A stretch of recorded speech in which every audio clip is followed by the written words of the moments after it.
The restaurants, again, received a privileged treatment. It's $2 million a day in tax revenue from mixed beverage. The Texas economy, and especially neighborhoods that rely on nightlife, could be making a major comeback. Hello, and thanks so much for joining us here on Spectrum News. I'm Dr. Nicole Cross. Well, after being shut down twice, bars are reopening across Texas. That's right, margaritas and beer are back on the menu, but there is a catch. They have to serve food, not just booze. Now, this option comes after the Texas Alcoholic Beverage Commission made a rules change, allowing some bars to reopen. By reclassifying themselves as restaurants, 700 bars throughout the state can now pour drinks again. Of course, not everyone is on board with this. Some folks are concerned social distancing guidelines won't be followed at these bars turned restaurants. Our Matt Mershon joins us now from downtown Austin. He spoke with a man who helped get the TABC to amend the rules and says the shutdown wasn't fair to begin with. Matt, what else can you tell us?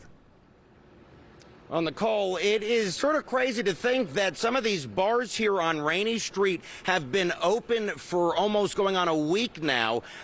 Bars technically operating, though, as restaurants. Some of these bars, they have been working for weeks to modify their business models in order to qualify for these coveted food and beverage certificates.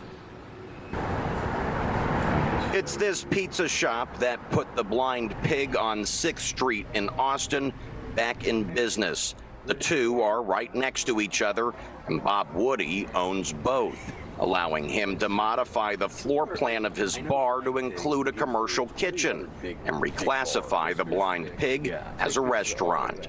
Woody says bars received the short end of the stick when Governor Abbott decided to close down bars at the end of June after allowing them to reopen at a limited capacity just a month before. We were told on Friday at 9 a.m., at 12 noon today, you're closed. The restaurants, again, received a privileged treatment, which I own restaurants.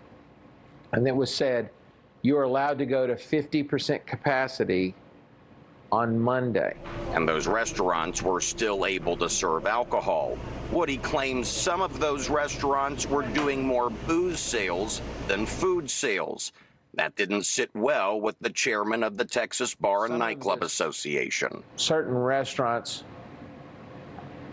had an incredible infusion of business, not based on food, but looking for a bar to go to. Since bars were shut down again in late June, TABC says 75 bars have had their liquor license suspended for operating while the governor's executive order says otherwise.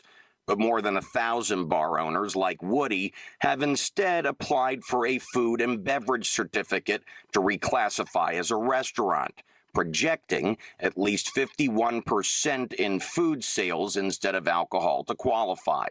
Nearly half of those that have applied have done so since TABC relaxed the rules last week to allow food sales to come from food trucks or the sale of food prepared in an off-site commercial kitchen, allowing these bars turned restaurants to start slinging drinks again. $2 million a day.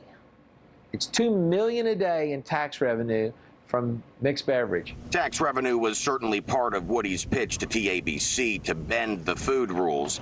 Back when bars were allowed to be open, 17 drinking establishments across Texas had their liquor licenses suspended following undercover TABC inspections finding issues with social distancing.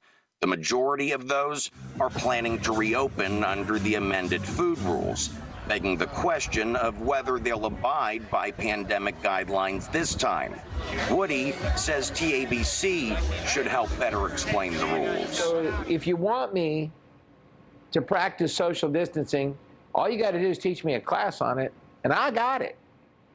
But if you tell me practice social distancing, and you go back in time to when nobody has ever heard of that word, what am I supposed to do, and why should I be punished for it if I haven't had a class for it and it's never been asked of me before?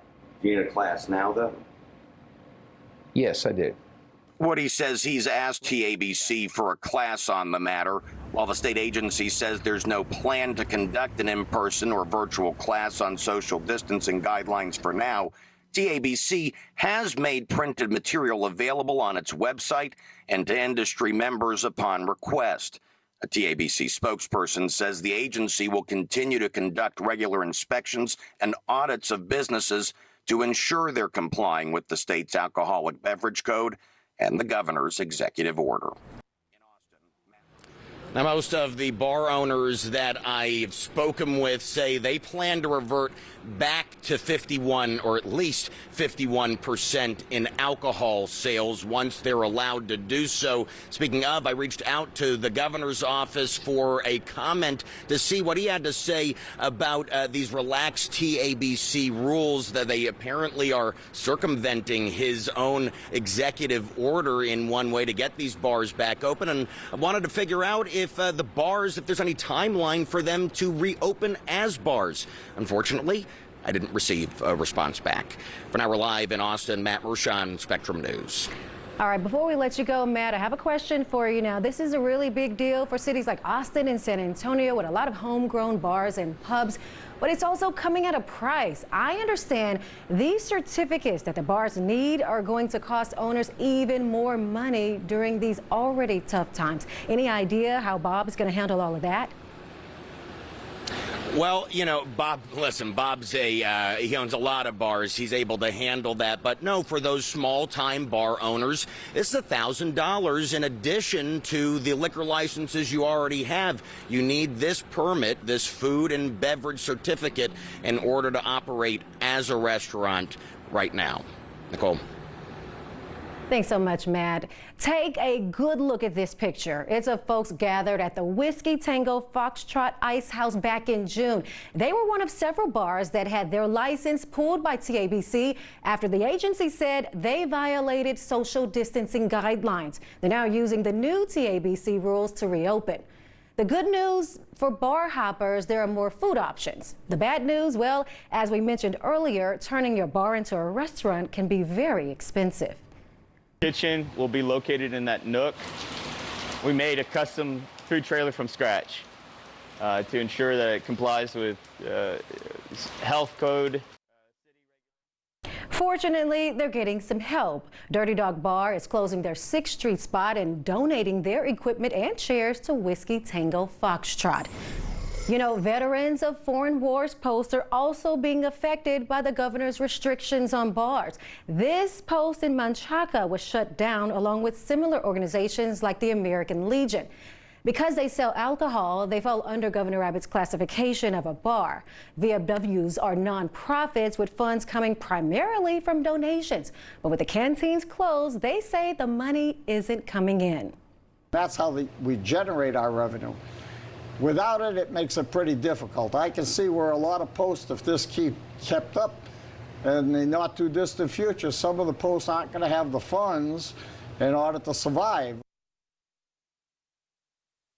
Vets at the post in Menchaca say they've been losing money since March. They plan to charge more for food than beer in order to make it through. In the meantime, a Texas business owner is fighting for breweries to be classified differently than bars, and he's taking it all the way to the governor's office. As Spectrum News first reported last week, and as you can see in this photo, the infamous brewing company in Austin has been printing Governor Greg Abbott's phone number on the bottom of some of their beer cans. As part of a campaign, the brewery started in July, hoping to change the rules for businesses that make a majority of their sales from alcohol. Now, we caught up with brewery co-founder Josh Horowitz this morning. He says he's happy with the work the TABC has been doing to help breweries while the governor's executive order to keep bars closed is still in effect. The executive order and the TABC has been great about trying to work around this order, is that we still need to change the classification of what a brewery tap room is. Now, in addition to the cans, the brewery encouraged their customers to write letters to the governor. Horowitz says some 600 letters have been sent so far. Governor Greg Abbott has repeatedly said the state needs results from COVID-19 tests to drop below a 10% positivity rate before bars can reopen. So let's take a look at where things stand right now. The latest positivity rate has actually dropped to around 9%. Officials are also reporting a decline in daily cases. Nearly 4,000 new cases were reported today. That's about 150 less than yesterday, bringing our total number of confirmed COVID-19 cases to more than 600,000, which is just over 2% of the Texas population. Now, there are also a lot of changes taking place outdoors. We had a mix of sun and clouds to start the day, but more